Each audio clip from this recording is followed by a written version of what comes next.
Hi, third grade.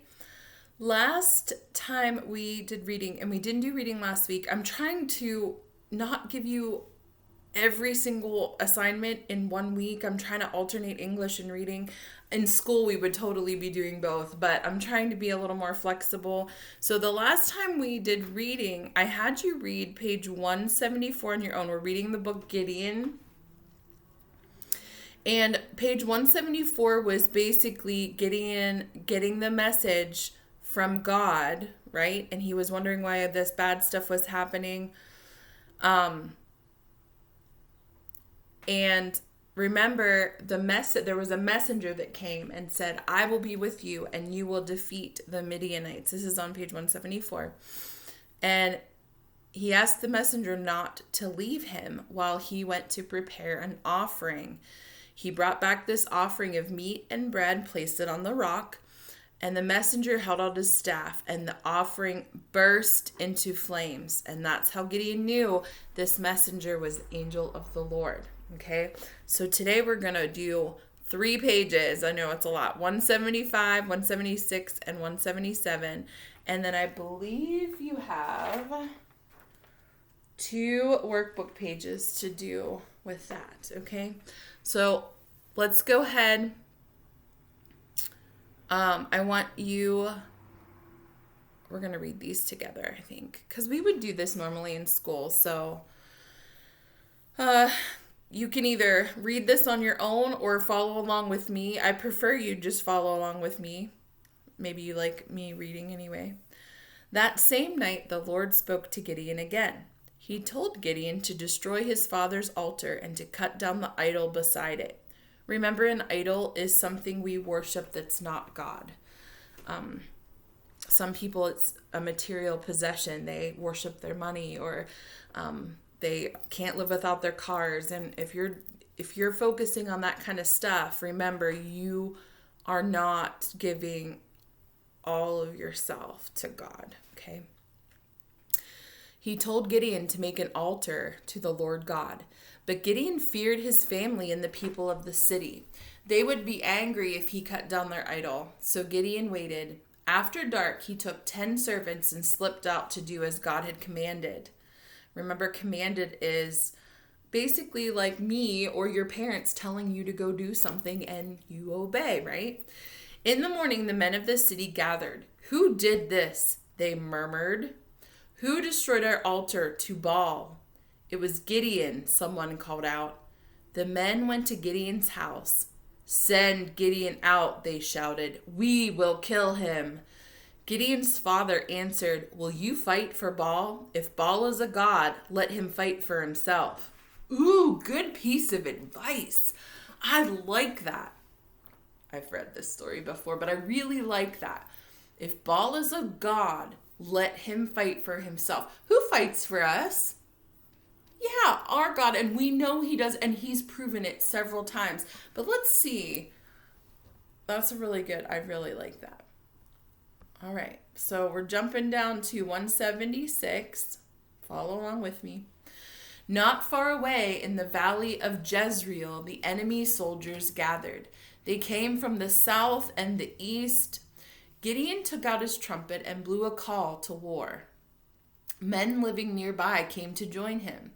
He sent messengers to faraway places. More men came to fight. Soon, Gideon had an army of thousands. Then Gideon stopped and he talked to God again. "Will you save your people as you have said?" he asked. "I will put a sheepskin on the ground. If it is wet with dew and the ground is dry, then I will know that you are going to save your people." Gideon set the sheepskin on the ground. The next morning he returned to check it. The ground was dry all around, but the sheepskin was wet. It was so wet that he wrung a bowl full of water out of it. Okay. All right, 177. Gideon prayed again. "Do not be angry," he said, "but once more show your power. This time let the sheepskin be dry and the ground be wet with dew." Gideon left the sheepskin out again. In the morning, Gideon checked the sheepskin. The grass he walked on was wet, but the sheepskin was dry. The Lord God was going to save his people from the enemy. That's pretty awesome. So he didn't get all like upset and everything. He just prayed again. And God revealed himself and he did what he said he was going to do. All right, very good. So,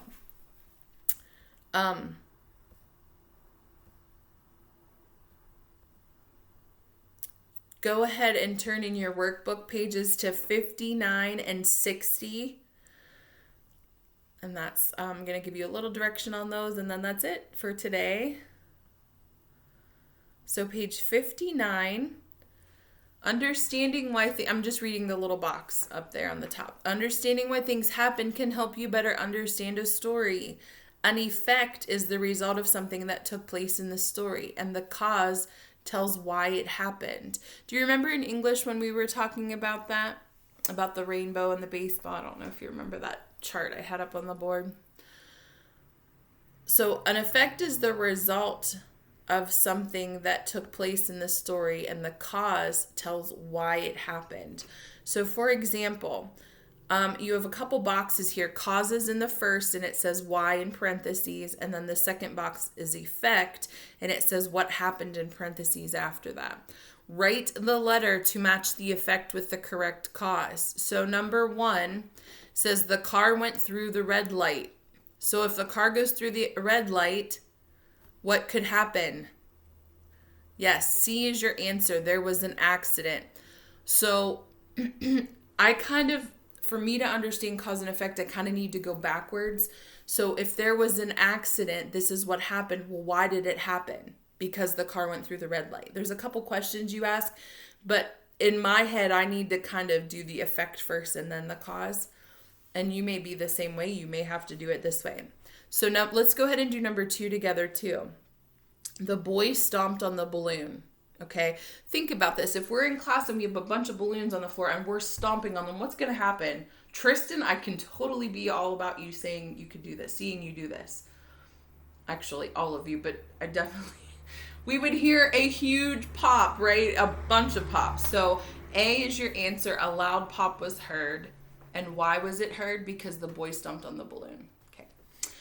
All right. I think you guys are good with that. But these are based. So the first part are just examples. The second part is about the story. So let's go ahead and do number 6 about the story, and then I'll let you do the rest on your own. So 6 says the people of Israel turned from God to worship Baal. That's why this effect happened. So you have to read through the effects and see which happened. I'm going to give you the first one, and then you're going to do the rest on your own. So your answer is G. God sent the powerful Midianite army to trouble Israel. And why did that happen? Because the people of Israel turned from God to worship Baal. I hope you're making that connection okay. Okay. Next page, 60. You can either pause me or just listen all and then go back and do your own. So this is kind of a review of English contractions. And we have these in spelling as well. And it's just a short way to write 2 words. And you're replacing the missing letter or letters with that apostrophe. So when the contraction is written, 1 or more letters obviously are left out. An apostrophe is used to show where the letter is left out. I just told you that. I just put it in my own words. Okay, so then they give you some examples. Is not, isn't, she is, she's, we will, we'll. So part A here says to write the letter to match the contraction with the correct words. So number 1 is C, I will, I'll. And you can do the rest yourself. Those are easy. Do the ones you know. If some are, stumping you, do the ones you know, and then go back and try to figure the rest out. Okay, and then section B, draw a box around the letter or letters that will be taken out to form the contraction, and then write the contraction. So 16, the words are I am. Your contraction would be I'm, so you're going to put a box around the letter A because you're going to take that out and put the apostrophe in. Okay? Go ahead and you can turn those in when you're done, or just on Friday, whenever, if you want to turn everything in on Friday. And that's it for today, and I'll see you back here soon.